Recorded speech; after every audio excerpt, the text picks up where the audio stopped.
How many basketball games will Kentucky lose this season? That's a question I get asked a lot, even though there's really no way to predict that. Who knows what could happen with Kentucky's team or any other team for that matter. But it is Kentucky, and basketball is what you talk about. I don't see Kentucky losing any home games, and that includes Kansas.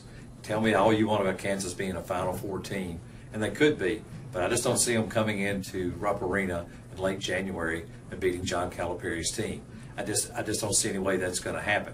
Now, Kentucky does have a couple of really difficult neutral site games. North Carolina will be hard. Michigan State will be hard. The game in the Bahamas against Arizona State.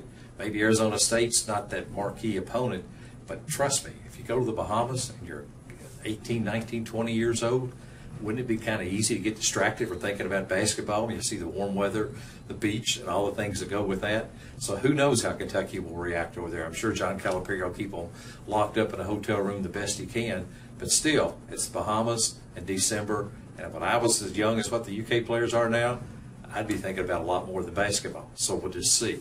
The one big game you wonder about, obviously, is the game at Louisville December 21st. For any Kentucky fan, a win over Louisville is the perfect Christmas present.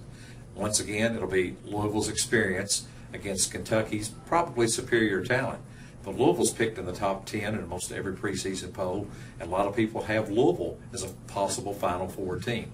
And face it, with all that's going on with the Louisville basketball program, this is going to be their come-to-Jesus Super Bowl game. If they could get a win over Kentucky, it'll make the pain of the last several months seem a whole lot better to the Cardinals.